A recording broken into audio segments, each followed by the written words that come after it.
Hi guys, welcome back to another video. അപ്പോൾ ഇന്നത്തെ video എന്ന് പറഞ്ഞാൽ നമുക്ക് എങ്ങനെ ഈ ഒരു ജാവാസ്ക്രിപ്റ്റ് ഫയൽ നോഡ് വഴി റൺ ചെയ്യാമെന്നുള്ളതാണ് നമ്മളിന്ന് നോക്കാൻ പോകുന്നത്. അപ്പോൾ കഴിഞ്ഞ വീഡിയോയിൽ നമ്മൾ പഠിച്ചതെന്ന് വെച്ചാൽ എങ്ങനെ നിങ്ങൾക്കൊരു HTML ഫയൽ ക്രിയേറ്റ് ചെയ്തു അതിൻ്റെ അകത്തൊരു സ്ക്രിപ്റ്റ് ടാഗ് ഉണ്ടാക്കി ആ സ്ക്രിപ്റ്റ് ടാഗ് വഴി എങ്ങനെ നമുക്ക് ജാവാസ്ക്രിപ്റ്റ് കോഡ് എഴുതാമെന്നുള്ളത് നമ്മൾ നോക്കിയായിരുന്നു. അതുപോലെ തന്നെ എക്സ്റ്റേണൽ ജാവാസ്ക്രിപ്റ്റ് ഫയൽ വിളിച്ചിട്ട് അതിൻ്റെ അകത്ത് കോഡ് എഴുതിയിട്ടുള്ള എങ്ങനെ ബ്രൗസറിൽ കാണാമെന്നുള്ളതാണ് നമ്മൾ കഴിഞ്ഞ വീഡിയോയിൽ നമ്മൾ നോക്കിയത്. അപ്പോൾ ഇന്ന് നമ്മൾ നോക്കാൻ പോകുന്നതെന്ന് പറഞ്ഞാൽ എങ്ങനെ നമുക്ക് നോഡിൻ്റെ അകത്ത് റൺ ചെയ്യാമെന്നുള്ളതാണ് ഇന്നത്തെ വീഡിയോ എന്ന് പറയുന്നത്. അപ്പോൾ ഞാൻ ഓൾറെഡി നോഡ് ഇൻസ്റ്റാൾ ചെയ്യാൻ പറഞ്ഞിട്ടുണ്ടായിരുന്നു. അപ്പോൾ ആ ഒരു വീഡിയോ കണ്ടിട്ടില്ല എന്നുണ്ടെങ്കിൽ താഴെ ഡിസ്ക്രിപ്ഷനിൽ ഞാൻ വീഡിയോയുടെ ലിങ്ക് കൊടുത്തിട്ടുണ്ട്.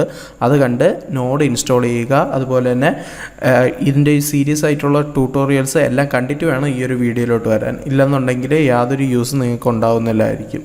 അപ്പോൾ നമ്മൾ ഇന്നത്തെ വീഡിയോയിൽ നമ്മൾ ചെയ്യാൻ പോകുന്നതെന്ന് പറഞ്ഞാൽ ഒരു സിമ്പിൾ ഫയൽ, ഒരു ജാവാസ്ക്രിപ്റ്റ് ഫയൽ ക്രിയേറ്റ് ചെയ്തിട്ട് അത് നോഡ് വഴി എങ്ങനെ റൺ ചെയ്യുക എന്നുള്ളതാണ് നോക്കാൻ പോകുന്നത്. അപ്പോൾ അതിനായിട്ട് വേറെ ഒന്നുമില്ല, ജസ്റ്റ് ഇവിടെ വന്നിട്ട് റൈറ്റ് ക്ലിക്ക് ചെയ്യുക, അവിടെ വന്നിട്ട് ന്യൂ ഫയൽ ക്രിയേറ്റ് ചെയ്യുക. ഈ ഒരു ന്യൂ ഫയലിൻ്റെ പേര് ഞാൻ T3 എന്ന് കൊടുക്കാൻ പോകുന്നു. കാരണം ഇത് ട്യൂട്ടോറിയൽ നമ്പർ 3 ആണ്, അതുകൊണ്ടാണ് ഞാൻ T3 എന്ന് കൊടുത്തിരിക്കുന്നത്. _ വർക്കിംഗ് വിത്ത് നോഡ്, വർക്കിംഗ് വിത്ത്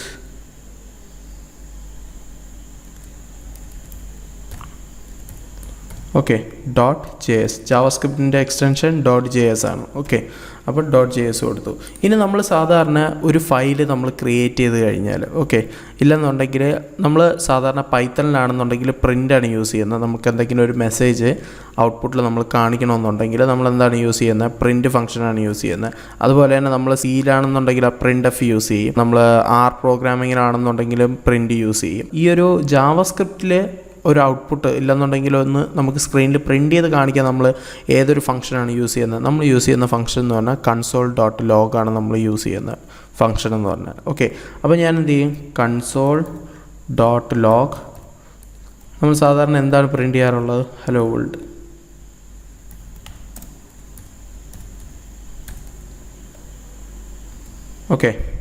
ഇനി ഇത് Ctrl+S അടിച്ച് സേവ് ചെയ്യുക.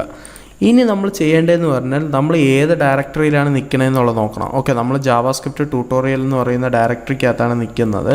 അവിടെ വന്നിട്ട് നമ്മൾ ടൈപ്പ് ചെയ്യുക നോഡ് സ്പേസ് എന്താണ് നമ്മൾ പ്രിൻ്റ് ചെയ്യേണ്ടത്? നമുക്ക് ഏതൊരു ഫയലാണ് റൺ ചെയ്യേണ്ടത്? T3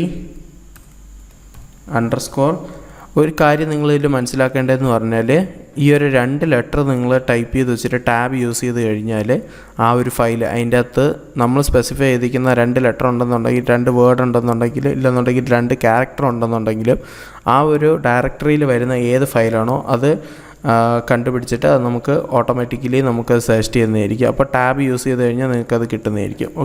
അപ്പോൾ ഞാൻ നോഡ് സ്പേസ് ആ ഫയലിൻ്റെ നെയിം കൊടുത്തു. ഇത് എൻ്റർ കൊടുക്കുക. അപ്പോൾ നിങ്ങൾക്ക് ഇവിടെ കാണാം ഹലോ വേൾഡ് എന്ന് പറഞ്ഞുകൊണ്ട് ഇവിടെ കാണിക്കും. ഇതേപോലെ തന്നെ നമുക്ക് എന്ത് വേണോ കാണിക്കാൻ പറ്റും. അതായത് ഇപ്പോൾ എനിക്ക് 2 നമ്പർ ആഡ് ചെയ്യണം. അപ്പോൾ ഞാൻ എന്ത് ചെയ്യും? 1+2 എന്നടിച്ചു. അതിനുശേഷം ഞാൻ Ctrl+S അടിച്ചു. വീണ്ടും ഞാനത് റൺ ചെയ്യാൻ പോവുകയാണ്. 3 എന്ന് പറഞ്ഞുകൊണ്ട് വന്നു. അതുപോലെ തന്നെ വേറെ എന്ത് നിങ്ങൾക്ക് ടൈപ്പ് ചെയ്ത് ഇവിടെ പ്രിൻ്റ് ചെയ്യണമെന്നുണ്ടെങ്കിലും പ്രിൻ്റ് ചെയ്യാം. ഞാനിപ്പോൾ ഇവിടെ എൻ്റെ പേര് ടൈപ്പ് ചെയ്യുകയാണ്. എന്നിട്ട് സേവ് ചെയ്തു. അത് ഞാൻ വീണ്ടും റൺ ചെയ്യുകയാണ്. ഇവിടെ പേര് വന്നു. അപ്പോൾ നിങ്ങൾക്ക് അഡീഷനോ സബ്ട്രാക്ഷനോ എന്താണെന്ന് വെച്ചാൽ ഈ ഒരു console.logൻ്റെ അകത്ത് നിങ്ങൾക്ക് സാധാരണ പ്രിൻ്റ് ഫംഗ്ഷനിൽ നിങ്ങൾ പൈത്തണിൽ എന്താണോ ചെയ്തത് സെയിം രീതിയിൽ തന്നെ console.logൻ്റെ അകത്ത് നിങ്ങൾക്ക് either സ്ട്രിങ്ങോ നമ്പേഴ്സോ എന്താണെന്ന് വെച്ചാൽ നിങ്ങൾക്ക് ഇവിടെ കൊടുക്കാവുന്നതാണ്. അതിനനുസരിച്ചുള്ള ഔട്ട്പുട്ട് വരുന്നതായിരിക്കും. അപ്പോൾ നിങ്ങൾക്ക് എല്ലാവർക്കും ഈ ഒരു വീഡിയോ ഇഷ്ടപ്പെട്ടിട്ടുണ്ടെന്ന് വിചാരിക്കുന്നു. ഇഷ്ടപ്പെട്ടിട്ടുണ്ടെങ്കിൽ ലൈക്ക് ചെയ്യുക, ഷെയർ ചെയ്യുക, സബ്സ്ക്രൈബ് ചെയ്യുക. അതുപോലെ തന്നെ തൊട്ടടുത്തുള്ള ഒരു ബെല്ലൈക്കൺ പ്രസ് ചെയ്ത് കഴിഞ്ഞാൽ ഞാൻ അപ്ലോഡ് ചെയ്യുന്ന വീഡിയോസ് നിങ്ങൾക്ക് നോട്ടിഫിക്കേഷനായിട്ട് കിട്ടുന്നതായിരിക്കും. അപ്പോൾ അടുത്ത വീഡിയോ കാണാം. Till then bye.